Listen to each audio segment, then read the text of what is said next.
by Railways and IT Minister Ashwini Vaishnaw. Mr. Vaishnaw, really appreciate your time. The capital outlay of 2.4 lakh that has been provided for the railways. This is the highest ever outlay and is 9 times the outlay made in 2013-2014. What does it mean for job creation, sir? I would like to thank Honorable Prime Minister for giving record allocation to railways, and this will really make a very big difference in passenger experience, in logistics for the country, in terms of job creation. See, 10 years back, railway was laying just about 4 kilometers new tracks every day.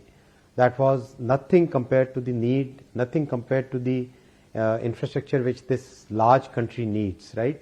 Today we are at 12 kilometers a day. So this is a huge significant jump, and with this kind of capital allocation that we have received today, we should be able to cross 16 kilometers a day in the next fiscal. Wow. Simultaneously, we have taken up, under Prime Minister's clear vision, we have taken up 1,275 stations for complete redevelopment to world-class standards. That's right. So these include very large stations like New Delhi, Chhatrapati Shivaji Terminal, and many medium stations and many small stations also. So throughout the country, the passenger experience changes with this. Then comes the Vande Bharat train. The first 8 trains are a resounding success. People have accepted it very well. The occupancy rate is more than 100% in most of the networks, most of the legs. So we are going to ramp up manufacturing of Vande Bharat trains significantly this year. Currently it is manufactured at ICF Chennai, one location.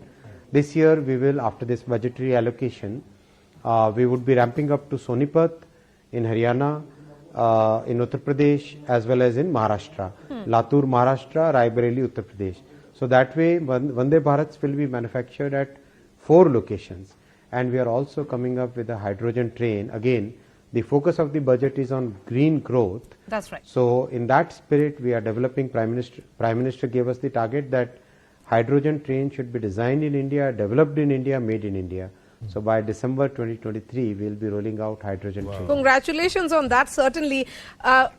But Mr. Vaishnaw, Railways is the biggest employer in this country.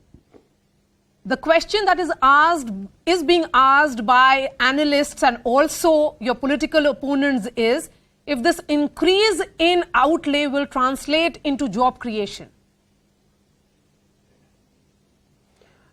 Definitely it will. I would like to put some facts here. In the last 8 years, Railways has given 3,74,000 direct employment to India's youth within the railway department itself.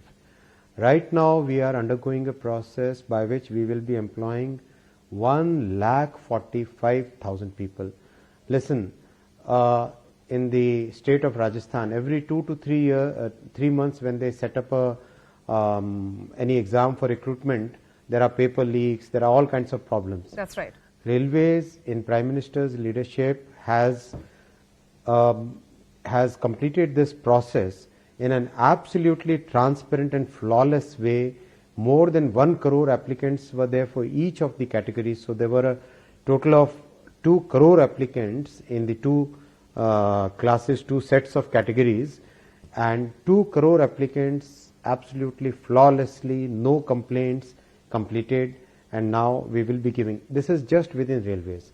Now number of projects which are there, number of supply chain stabilization and ramping up which is happening, this itself, the manufacturing of railway components, manufacturing of railway equipment, this itself in our estimate is creating new employment of close to 40 lakh in this financial year, in the coming financial year. So this is significant growth in the railway family. I mean, on the one hand, much better facilities, much better infrastructure. That's right. Significantly better, and on the other hand, so much employment. Yes. Sir, you know, you are right, because as a reporter who has covered railways as a beat, there's a significant shift in the manner in which the Rail Bhavan is functioning under your leadership. My question to you is, just recently you had put out certain pictures of fencing that is happening around, you know, along the route of Vande Bharat. How many more kilometers?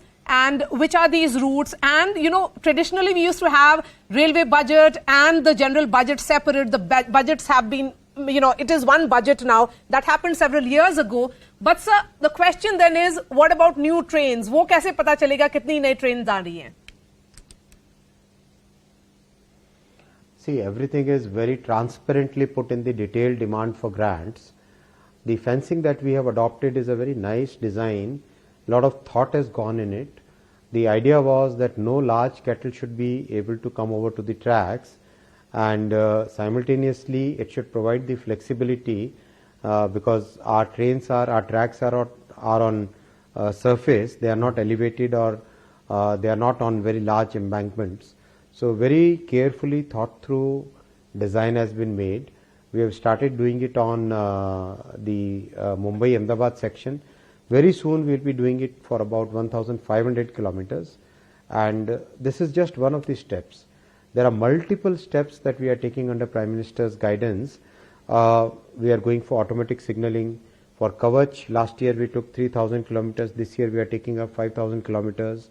Then we are going for double distance signaling. All those steps, automatic electronic interlocking for the stations, central control system.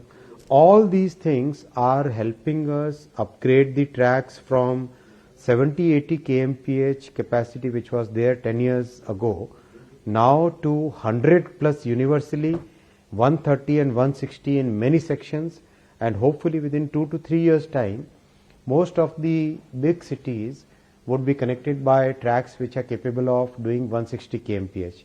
See, I recently traveled from Davos to Zurich in train. That's right. And the quality of ride that we have in Vande Bharat, that is comparable or a notch better than what we find in the most developed countries. The sound levels again comparable and a notch better. Acceleration certainly better. So today we have used India's talent under Prime Minister's clear guidance, India's talent to develop world-class manufacturing.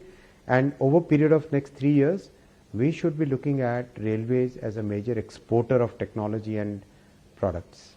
My last question to you, Mr. Vaishnaw. Last time around, we heard a lot about PPP, that even in the development of railway stations, there would be some private players that will be brought in. What has been the response like? Because if we look at the 7 priorities of this budget, or Saptarishi, the focus certainly is on investment as well. See, railways is a very complex organization. There are a lot of interplay between signaling system, the train control system, the stations, the tracks, the electrical system, then the rolling stock itself.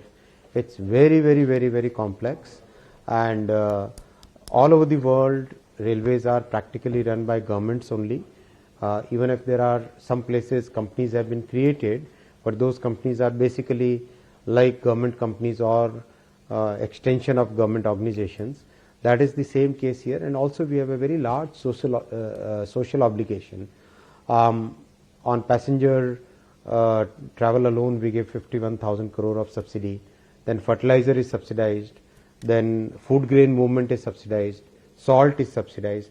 Practically a large number of activities are subsidized.